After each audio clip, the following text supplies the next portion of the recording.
So again, it's my name's Andy. I'm the interim teaching pastor for the month of July. Pretty much over. I'll be retired after the 11 a.m. gathering today.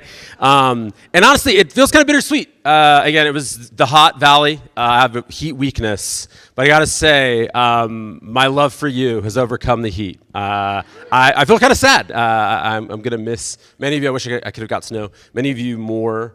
And it's just been a really, really sweet time. I hope this series has been a nice change of pace and felt like a strong investment into your life and into the life of this church. So yeah, I'm just really hopeful for that. If you want to chat after today's gathering, if you have any questions or anything, we'd love to chat. But so we're in a series on healthy relationships, if you're new. And we started out this series by looking at what keeps us from loving. We said we want to be a people who can give and receive the love of Jesus. And then we talked about what keeps us from loving.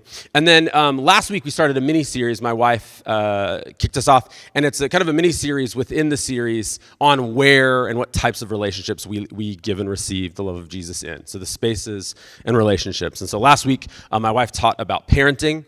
Next week, my dear friend and kind of little sister in the Lord, Julia Price, will be teaching on friendship, which will be tremendous. And today, it won't be as tremendous, but it's going to be on marriage, okay? I'm going to teach on marriage. Now, this isn't a series on marriage. It's a series on relationships. I'm just going to say all of the skills you've been learning in emotional healthy relationships will help your marriage, though. Does that make sense? And today I'm going to talk about marriage, but most of the things I talk about today, some will be pretty specific to marriage, but a lot of this stuff is applicable to all of your relationships. Does that make sense? So I just want to say, whether you're married or not, whether you want to be married or not, if you're in the room today and singleness is painful for you, you want to be married, I just ask that you don't tune me out. If you're in the room today and you've experienced the pain of divorce, I ask that you wouldn't tune me out, that God still wants to teach us things and teach us to becoming loving people regardless of our marital status. Our marital status doesn't define us. The love of Jesus for us and through us does. Does that make sense? And that's still on the table for everyone in the room. Quick question for you. Actually, I'm gonna ask you to close your eyes for just a second. No one's gonna steal your purse. If you're worried about that, feel free to clutch it.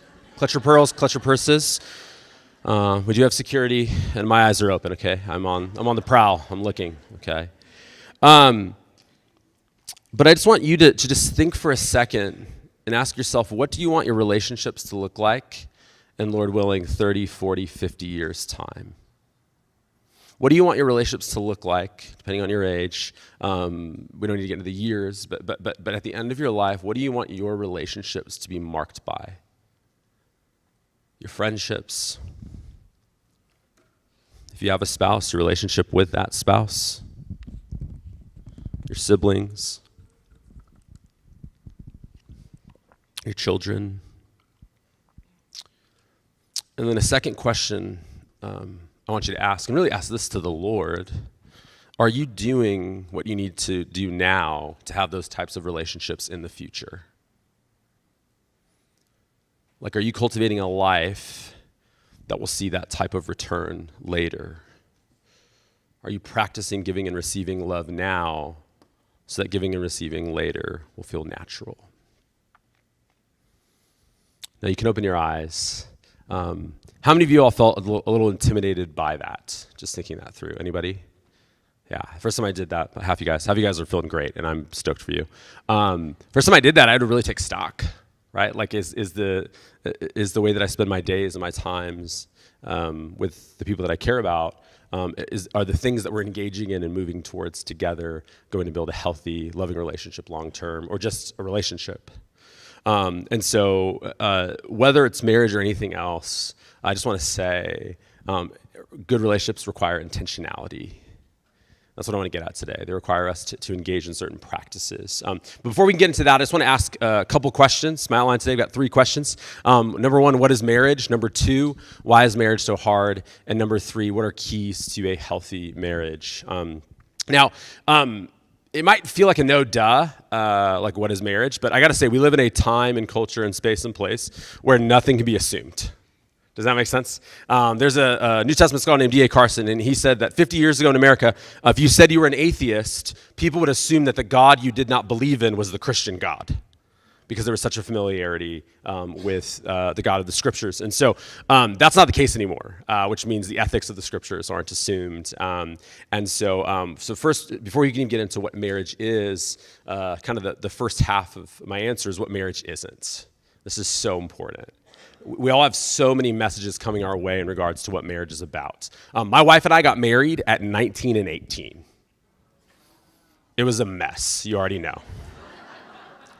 But part of why it was a mess is because we had so many messages and expectations that went from our family of origin all the way through. And by the way, when we got married, we had the healthiest marriage in our family of origins, day one. So we had a lot to learn, but a big part of that was the messages that came our way. So a couple things. A marriage isn't a relationship that completes you or gives you meaning or meets all your needs. If you're looking for that, you're going to hate marriage, and your spouse is really going to hate marriage. Some of us believe the lie that if we had someone who loved us romantically and agreed to live with us forever, that all of our insecurity and loneliness would go away. The problem, though, is if you do this, it's just not going to work. Again, we live in a culture that's made an idol of sex and romantic love. It's pretty much what every song is about. And then the church has often made marriage an idol. And so simultaneously, we've got a reality where we assume if I have marriage and sex, I'll be fine. But man, anyone that's been married for 10 minutes will tell you it's not enough. You need more than that, and it's Jesus. Like you really do. Gary Thomas, in his book, Sacred Marriage, he says, marriage doesn't solve emptiness, it exposes it. If someone can't live without you, he or she will never be happy living with you either. It's also not a space that's primary purpose is to make you feel better about yourself. I got to be real. You got to know that day one. This doesn't mean your spouse should cut you down all the time. That's actually unhealthy. But man, your spouse is going to sin against you more than anyone you've ever met. You will get more practice forgiving them than you'll get with anyone else. You're going to go to the gym of forgiveness, and they're always your spot. You know what I mean? We've been through this. I work out. You know it. I know it. By the way, if you're never apologizing or asking for forgiveness in your marriage, that means that's not good. That means you're probably not having the conversations you need to have. It means you probably don't know your spouse well enough. Or you're married, you married Jesus, which is very strange. The other thing is part of why it doesn't make you feel good. It's not just their sin. They're a mirror of you, right? They see the things that you hate about you. They see the things that you're insecure about. They smell you, literally.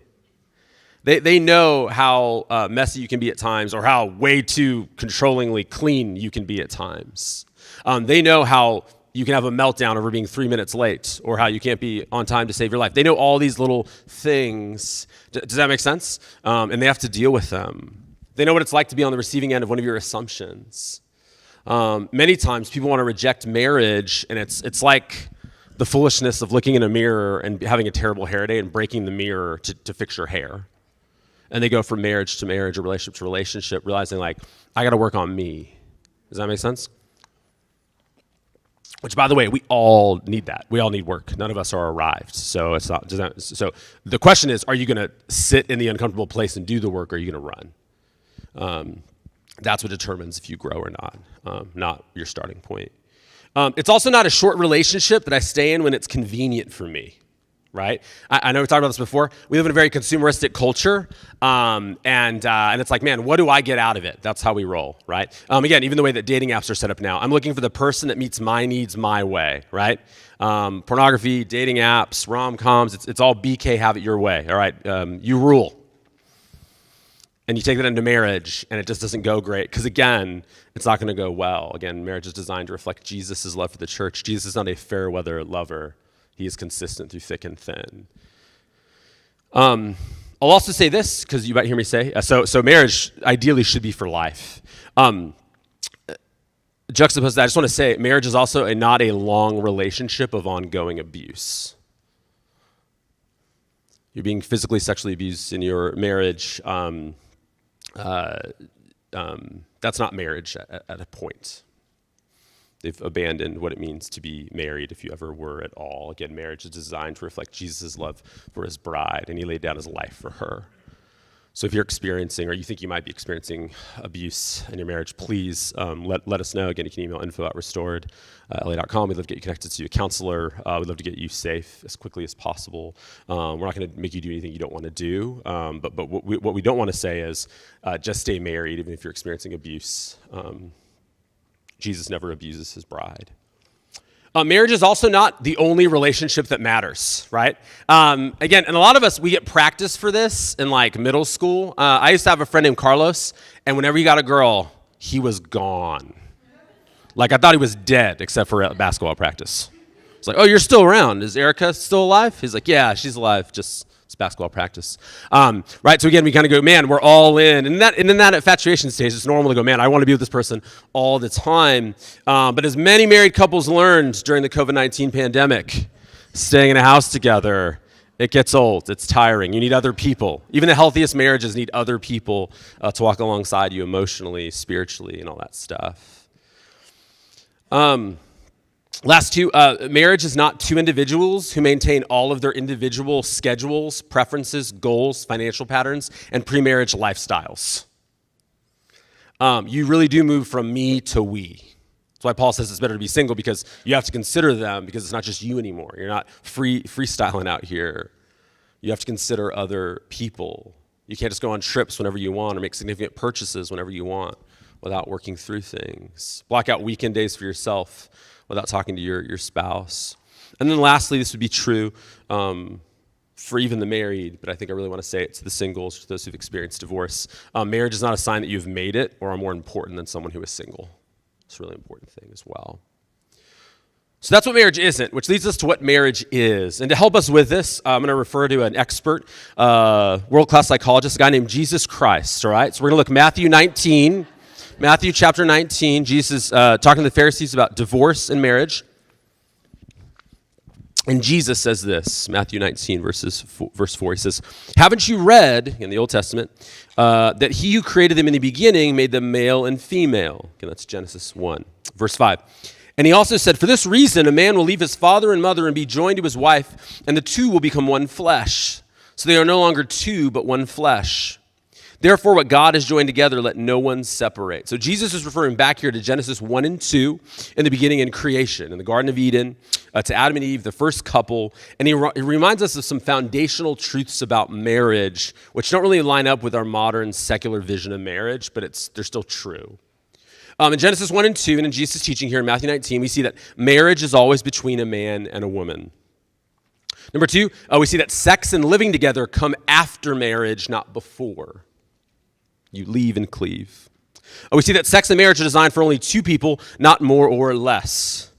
Jesus is for monogamy. He's not for polyamory or polygamy or the weirdest one, sologamy. Have you guys heard of this? Sologamy. I don't even know how to say it. It sounds like salami mixed with polygamy. It's real weird. It's marrying yourself, which is the ultimate expressive individualism millennial move. Literally, you have a ceremony where you say, I'm not going to depend on anyone else. And it sounds like again, vows, we talked about, you're literally making vows again. You're like, I'm only going to depend on me, and I only need me, and I'm going to live for me, which I'm glad they've made that commitment, because you don't want them to marry anyone with that outlook.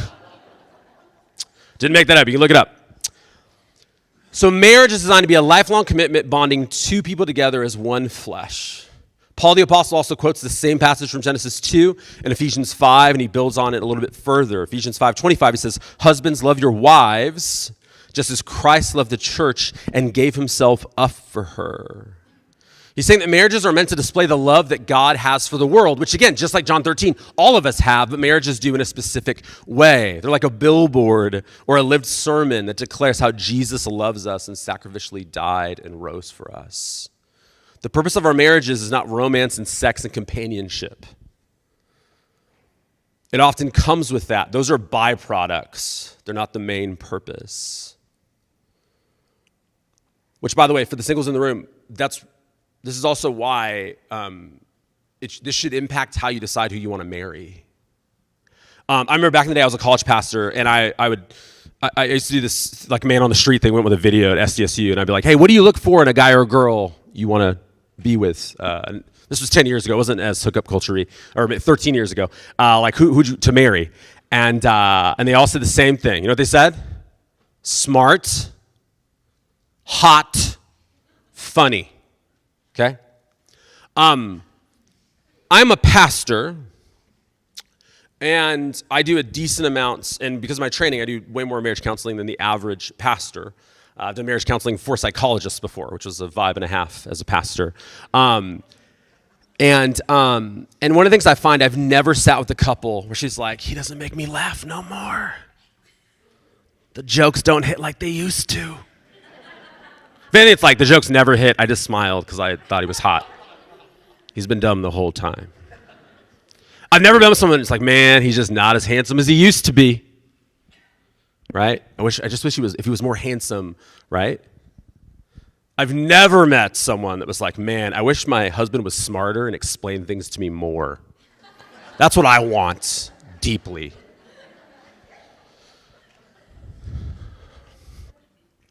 It's always character stuff. It's like I can't trust them. It's like they won't open up to me. It's like they're emotionally abusive or real mean, or they've got mental health issues, they're not getting help for them, or they've got addictions, or they lie a lot. You guys see that?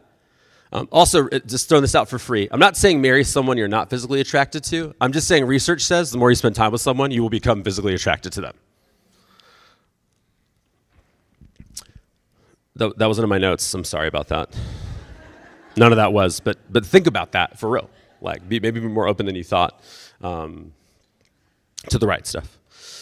And again, the Bible is actually framed, it's bookended from Genesis to Revelation with two weddings, right? We've got the first wedding day, Adam and Eve. God is the ultimate wedding planner. He marries them. He creates Eve, big part of the wedding, walks her down the pearly aisle, officiates the marriage, cooks the meal, DJs, does the first dance with Eve, catches the bouquet, the whole thing. Like, he's working hard, okay? So Genesis 2, we see this first wedding, and at the end of the Bible, by the way, if you're new to the Bible, God didn't do all that stuff, just so you guys know. That'd be a lie. It was a joke, but I'm realizing if you haven't read it, it could be confusing. Like, DJs? Whoa, this is like 5,000 years old. At the end of the Bible, we're going to have a wedding feast between Jesus and the church, Revelation 19. And the story of God, the story of mankind happens between these two great weddings. And so our weddings and our marriages on this earth are all pictures of the union that's to come between God and his people in eternity, which means that our marriages are not just about us, they're about him. I can't tell you how often I sit with people and they're basically like, they're not really doing what I want. It's like, cool, it's not about you, chief. It's about God. And it's not that you don't matter at all and that your needs don't matter at all. They do, and marriage is even designed to help meet some of those needs. But we've got to start with the foundation. This is for the glory of Jesus, that people might see him by how we love one another.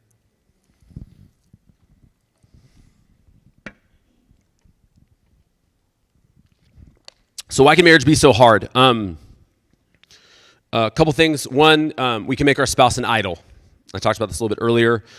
It's easy to make your spouse an idol because it's so personal. It's the only lifelong committed relationship you make where you choose. Like, you have that with your parents, but you didn't choose it. You know what I mean? Like, some of us, we'd go, oh, I wish I could have had a different parent. With the spouse, you pick them.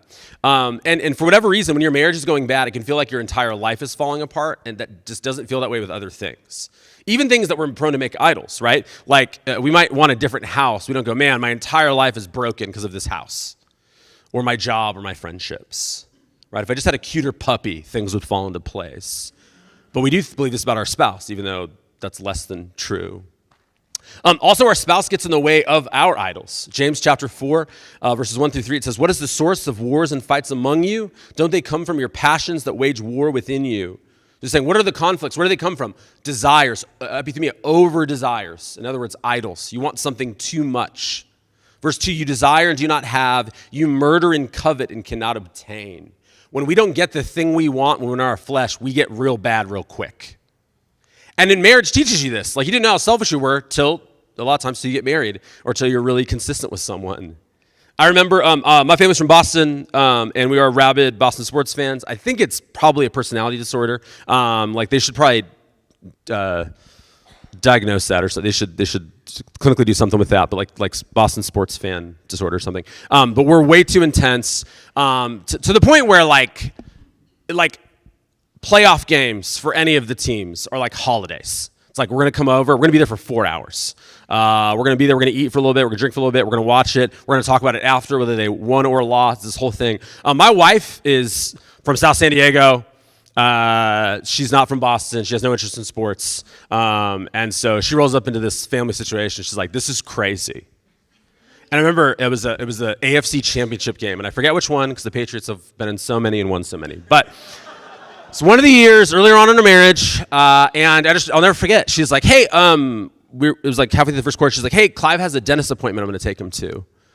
And I was like, okay, dentist appointment on a Sunday. I was like, okay, that's cool. She's like, so I need you to be extra intentional with Calvin because I've got to take Clive and da-da-da. I need I can get into the game, and he's, Calvin's like under 2. And I go, no, I can't help him. The game's on. She's like, he's your son. I'm like, you booked a dentist appointment on a Sunday, the Lord's Day, and Tom Brady's day, and it's the AFC Championship game. Like, what do you do? Are you sick?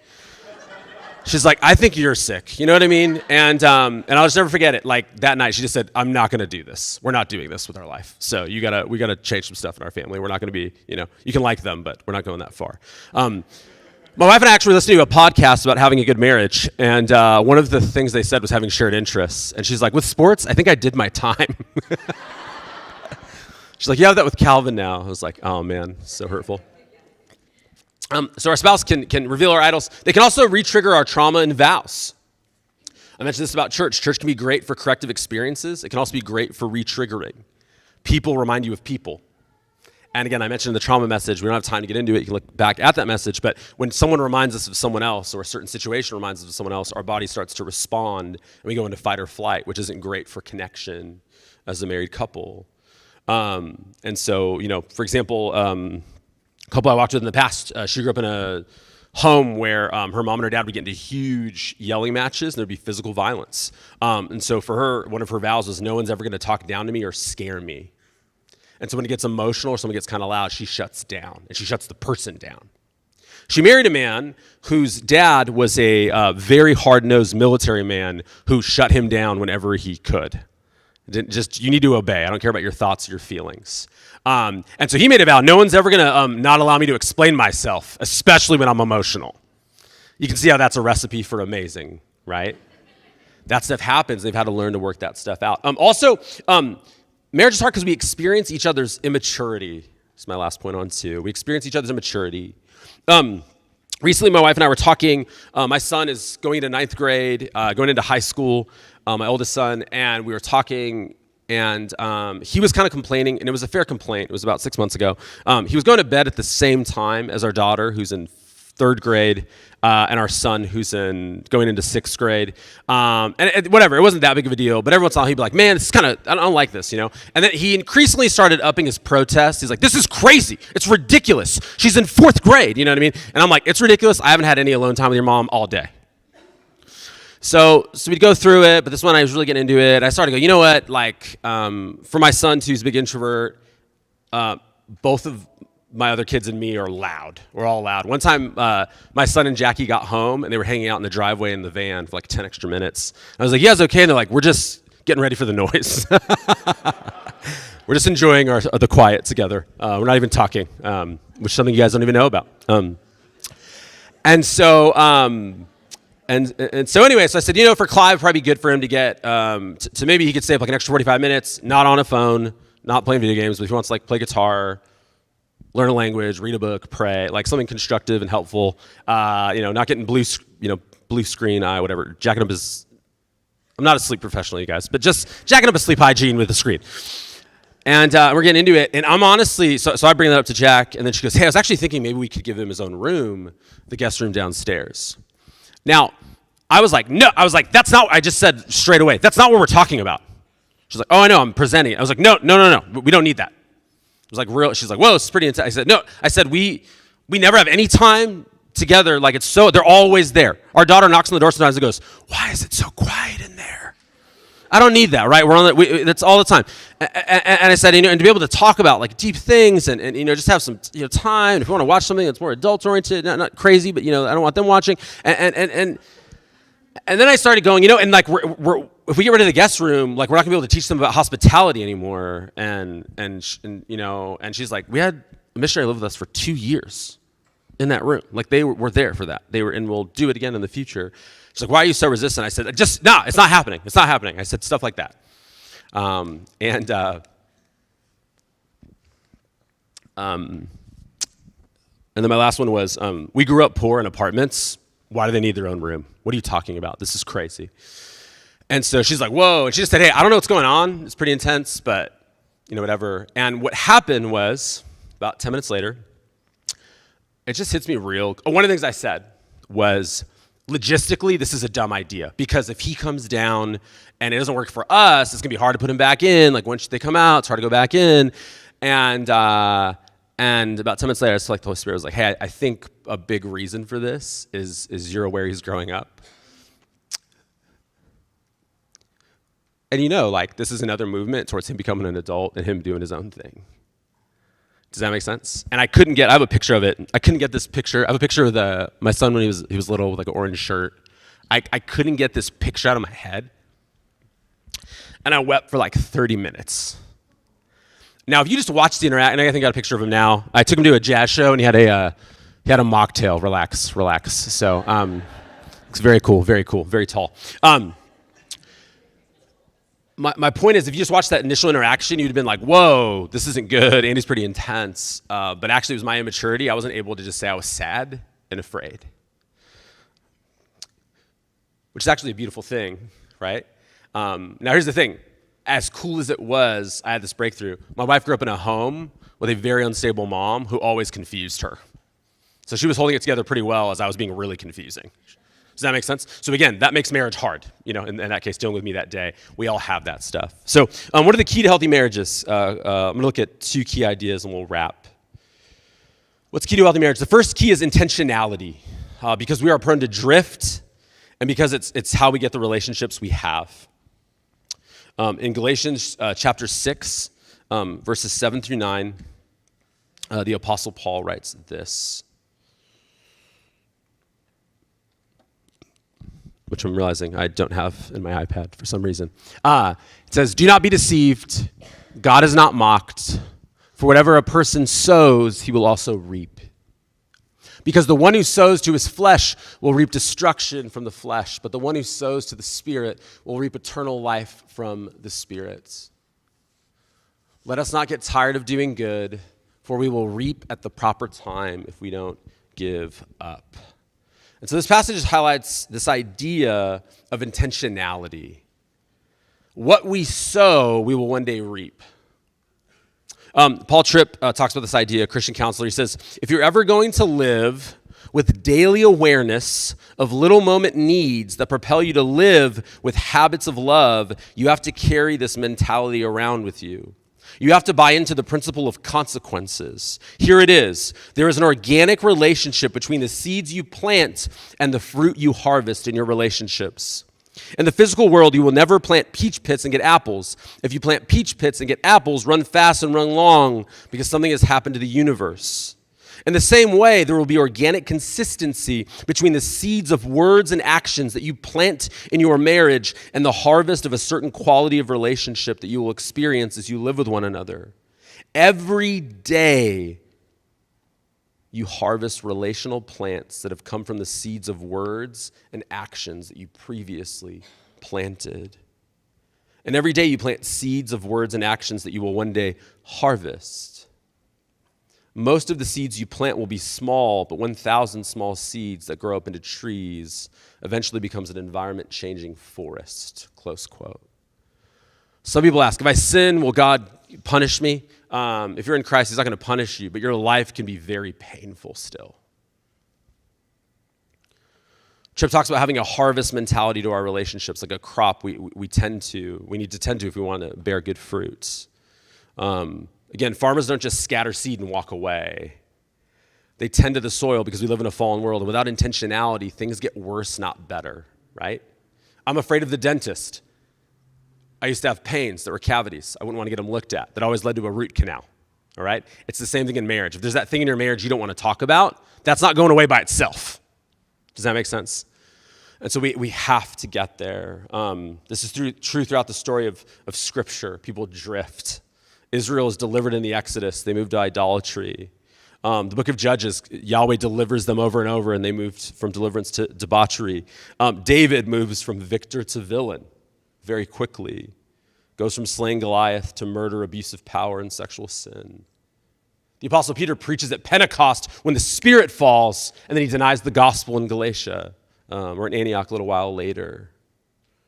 Man, the core idea here is this: your marriage is the sum of years together, which is the sum of months together, which is the sum of weeks together, which is the sum of days together, which is the sum of minutes together, which is the sum of moments together. There's no such thing as a small moment in a relationship. They add and build over time and become the relationship. And so intentionality, what does it look like? A couple different things. It means you have to be intentional to make sure a relationship is okay. You've got to apologize when you need to. Unqualified apologies without an if, and, or but. Not, I'm sorry you're so weak that you were hurt by that. No, sorry I was so selfish that I did that to you. It's checking out assumptions like you guys have been learning out. It's serving each other. Some practical ways to be intentional. One that gets a lot of hype that I think is good, and I have one every week. Date nights are great. Whether you go out or whatever, time to be alone and hang, they're fun. But I would argue that in a healthy relationship for my wife and I, a weekly check-in is more important than a date night for us. We try to do both. A weekly check-in where you're looking at your schedules together. You're checking out assumptions you've had about the past week. Can I ask, are you thinking I'm going to do this thing? We talk about sex or lack thereof or how that's going or where we're at. We talk about our kids and if there's anything that we think that they need from us this week. And then we ask each other, is there anything you need from me this week? Which I'll send a template out this week for you guys to look at, a couple marriage tools. So check in again. Other thing I want to say is you have to ask for what you need or want from your spouse. Okay? Couples like, I don't want to have to ask. Then you don't get to have the expectation. Okay? I think in the Emotional Relationships, Jerry Scazzaro says, if you believe people are just going to know without you telling them, you need to know that's a lie from the pit of hell. And it's dramatic and it's true. It jacks up relationships. Okay? I just want them to know, so you want codependency. That's not healthy, okay? Checking in daily, just having time daily, even 15 minutes, which adds up. This is that thing you tend to ask, what was good today? What was hard today? I love this question. What was the funniest thing that happened today? What were you grateful for today? That adds up real quick, especially if you have a bad memory, because you don't get to share that day 3 days later if you forgot it. And I don't think anyone's truly a journaler, so I don't think you wrote it down. Dear diary. It's like, this isn't Gossip Girl. All right. Next important key thing is intimacy.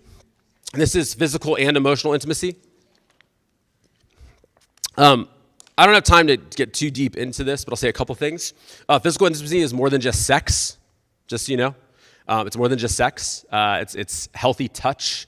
A healing agent in the trauma healing world is healthy touch, by the way.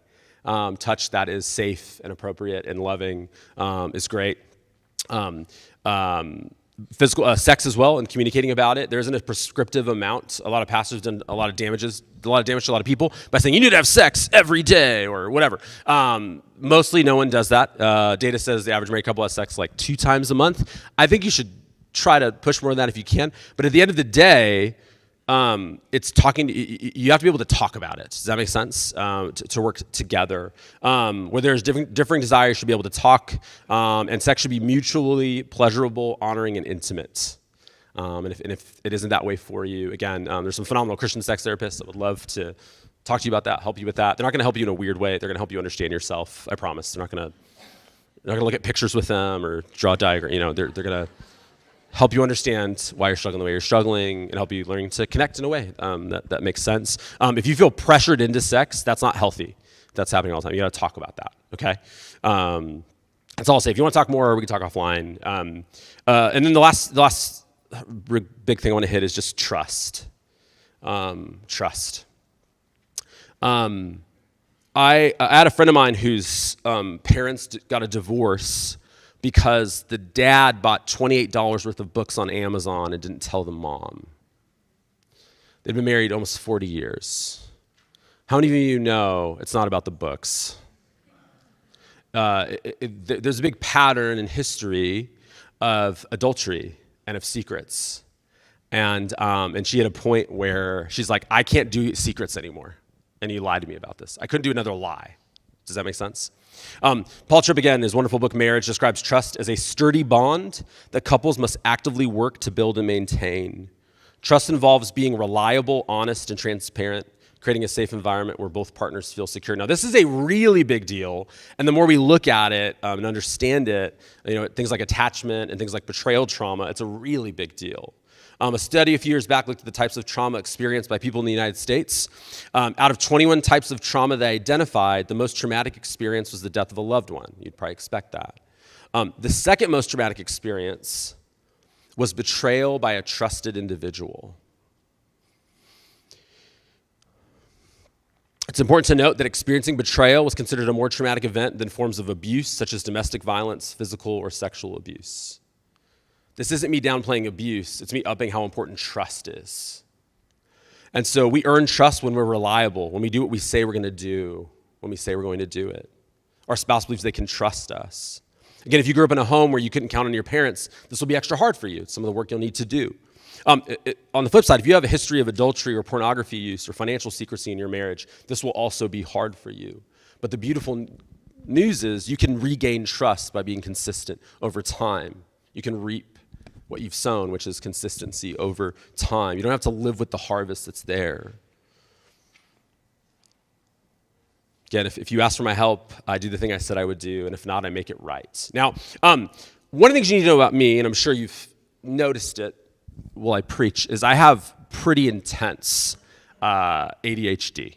I'm legit diagnosed. I am off the charts. I talked to a psychiatrist one time. She said, a lot of people think they have it. Very few do. You definitely do. She said, you're not so bad. I've had clients who've crashed into rear-ended people. I said, I've done that. She's like, okay, yeah. So, and I had this thing where I thought that if I forgot to do something, and I didn't check back in about it, it was fine. So in my marriage, I'd be like, I said I'd do this thing, and I'd forget to do it, and then I wouldn't do it, and then my wife would feel hurt or confused. And what you need to know is I was like, hey, I wasn't lying. I didn't say I did, and I didn't do it. And I intended to, but I didn't do it, and I get really defensive. And my spiritual director just said, hey, what you need to know, though, is that you didn't do what you said you were going to do. It's not about shame or blame. It's about owning the fact that there was a gap between what you said and what you did. And so we called it an integrity gap. And one of the things she talked about, she said, is when you don't or you can't keep your word, you have to honor your word. And you honor your word. This is a tool. You guys can write this down if you want. It's pretty helpful. It's quick. Anytime you don't do the thing that you said you were going to do, it's so helpful to acknowledge it. Hey, I said I was going to be back at this time, and I wasn't. Or I said I'd have this task done around the house on this day, and I didn't. Some of us, we don't let our yes be a yes and our no be a no. Some of us commit to things prematurely. Some of us are too busy. Some of us, we say yes to our kids who really feel this, or our spouse, because we want them to get off our back. We don't actually intend to do it. That is a lie, just so you know. So we need to acknowledge, hey, I said I was going to do this, and I didn't keep my word. And then you want to get present. The second thing is you want to get present to the effect you had on the other person. Hey, how did it make you feel when I didn't keep my word here? And sometimes it's going to be big, sometimes it won't be. Number 3, you want to make a heartfelt apology. Again, I'm sorry for not doing the thing I said I was going to do. You're not crazy for being disappointed. That's on me. And then 4, re-promise. Again, I want to keep my word on this in the future, and here's what I'm going to do this thing. And so trust is so important, which leads to the last thing we're going to look at today, and it's just grace. Colossians chapter 3, verses 12 to 15, it says, therefore, as God's chosen ones, holy and dearly loved, put on compassion, kindness, humility, gentleness, and patience, bearing with one another and forgiving one another if anyone has a grievance against another, just as the Lord has forgiven you, so you are also to forgive. Above all, put on love, which is the perfect bond of unity. Core idea with grace is, how do you relate to one another? How do you relate to your spouse? Is it based on performance, if they've been good enough to receive your love and your care? Or is it based on grace, which is, it's never good enough, but it's consistent? A performance-based marriage is one where we withhold love based on how well we think the other person is doing. A grace-based marriage is we love them and meet them where they are. Quick caveat on that, grace isn't sweeping things under the rug. It's help and favor. A theological definition of grace is help and favor outside of yourself. Favor you don't deserve and help that you really need. And so we want to help our spouses even when they don't deserve it. But they have to be willing to put the work in themselves as well. So again, you didn't earn this, but I can't do the work for you. And to close, I'll just say this.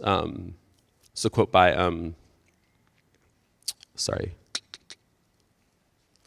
Marilyn Rhodes. It says this. It says, when you understand the grace you were shown at the cross, when you accept and receive forgiveness and favor, then you are able to give with abandon that which you have received. Grace begets grace. You did not and cannot earn God's love and grace. It is a gift. It is free. Jesus commands us to love each other like he loves us. So spouses under grace do not love each other based on merit or performance. Each spouse loves the other freely regardless of their behavior. Grace responds to bad with good as Jesus did. But God shows his love for us in that while we were still sinners, Christ died for us. God didn't evaluate you and I and think, wow, that guy is impressive. That girl is legit. I think I'll save that one. He saw selfishness and rebellion in each one and then sacrificed his son to save and set us free. You are told to love each other like that. So when your spouse sins against you, before they come clean and apologize, put self aside and show them love.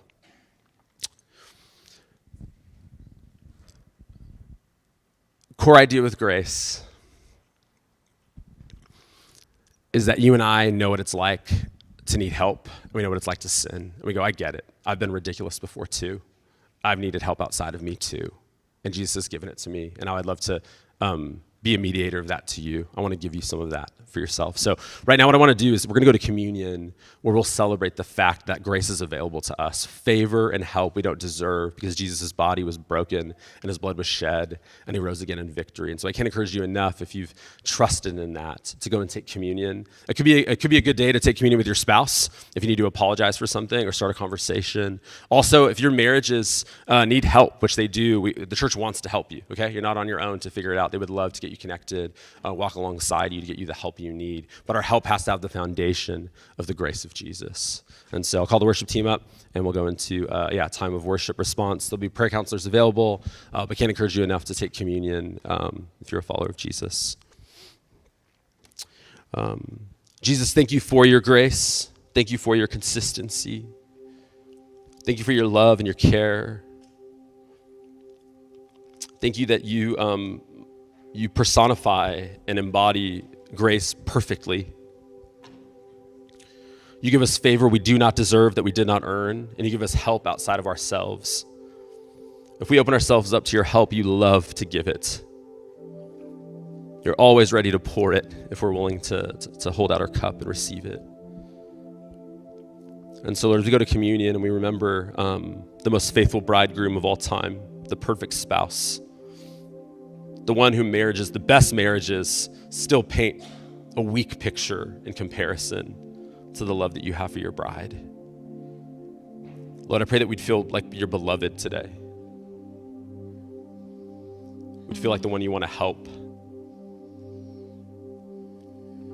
I also love that you're our friend. One of the things marriage is supposed to be is friendship, and you're our friend. So to our faithful friend and bridegroom, we say thank you for loving us where we're at, but not leaving us there. It's in your name we pray. Amen.